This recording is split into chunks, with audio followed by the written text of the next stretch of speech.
Friends, ಇವತ್ತು ಒಂದು ತುಂಬ ಸಿಂಪಲಾಗಿ ನಮ್ಮ ಊರಿನ ಸ್ಟೈಲಲ್ಲಿ ಒಂದು ವೆಜ್ ಸಾಂಬಾರು ಮಾಡ್ತಾಯಿದ್ದೀನಿ. ಇದಕ್ಕೆ ನೀವು ಯಾವುದೇ ಬೇಕಾದರೆ ವೆಜ್ ತಗೋಬೋದು. ನಾನು ಎಷ್ಟು ತರಕಾರಿ ಬೇಕಾದರೂ ತಗೊಂಡು ತುಂಬ ಚೆನ್ನಾಗಿರುತ್ತೆ. ನಾನಿಲ್ಲಿ ಸಿಹಿ ಕುಂಬಳಕಾಯಿ ಸ್ವಲ್ಪ, ಆಮೇಲೆ ಬಟಾಟೆ ಸ್ವಲ್ಪ, ತೊಂಡೆಕಾಯಿ ಸ್ವಲ್ಪ, ಆಮೇಲೆ ಟೊಮೆಟೊ, ಆಮೇಲೆ ತೊಗರಿಬೇಳೆ ತಗೊಂಡಿದ್ದೀನಿ. ಅದನ್ನು ಹಾಕಿಬಿಟ್ಟು ನಾವು ಬೇಯಿಸ್ಕೋಬೇಕು ಮೊದಲು ಕುಕ್ಕರಲ್ಲಿ.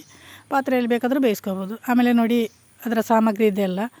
ನಾನು 1/4 ಟೀ ಸ್ಪೂನ್ ಮೆಂತ್ಯ ತಗೊಂಡಿದ್ದೀನಿ. ಆಮೇಲೆ 2 ಟೀ ಸ್ಪೂನ್ ಕಡಲೆಬೇಳೆ, 1 ಟೀ ಸ್ಪೂನು ಉದ್ದಿನಬೇಳೆ, 1 ಟೀ ಸ್ಪೂನ್ ಜೀರಿಗೆ, ಆಮೇಲೆ 2 ಟೀ ಸ್ಪೂನ್ ಕೊತ್ತಂಬರಿ ತಗೊಂಡಿದ್ದೀನಿ. ಆಮೇಲೆ ಕರಿಬೇವು. ಇಷ್ಟೇ. ನೀವು ಬೇಕಾದರೆ ಇಂಗು ಕೂಡ ತಗೋಬೋದು. ನಾನು 1 ಕಪ್ ತೆಂಗಿನ ತುರಿ ತಗೊಂಡಿದ್ದೀನಿ. ಆಮೇಲೆ 5 ರಿಂದ 6 ಕಾಯಿ ಮೆಣಸು ಕೂಡ ತಗೊಂಡಿದ್ದೀನಿ. ಕಾಯಿ ಮೆಣಸು ಹಾಕಿದರೆ ತುಂಬ ಚೆನ್ನಾಗಿ ಟೇಸ್ಟ್ ಬರುತ್ತೆ.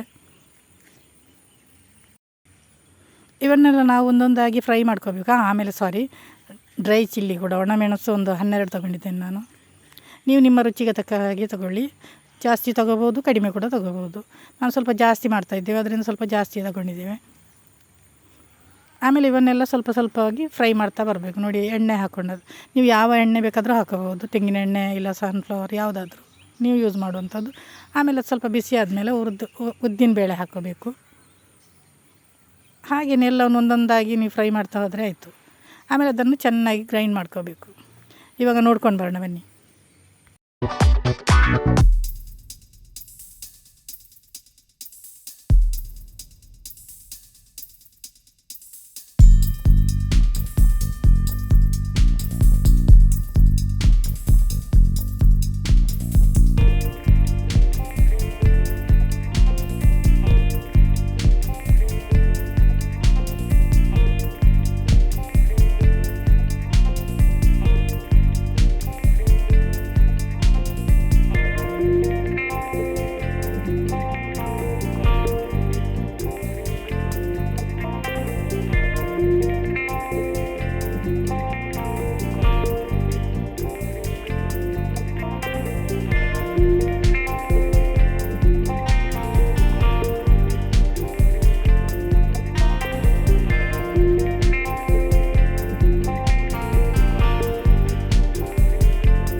ನೋಡಿ, ನಮ್ಮ ಟೇಸ್ಟಿಯಾದ ಸಾಂಬಾರು ರೆಡಿ ಆಯಿತು. ಈ ಸಾಂಬಾರು ಬಗ್ಗೆ ನಿಮ್ಮ ಅಭಿಪ್ರಾಯ ಖಂಡಿತ ತಿಳಿಸಿ. ಹಾಗೆ ನೀವು ಹೊಸಬರಾಗಿದ್ದರೆ ದಯವಿಟ್ಟು ಚಾನಲ್ ಸಬ್ಸ್ಕ್ರೈಬ್ ಮಾಡ್ಕೊಳ್ಳಿ. ವಂದನೆಗಳು.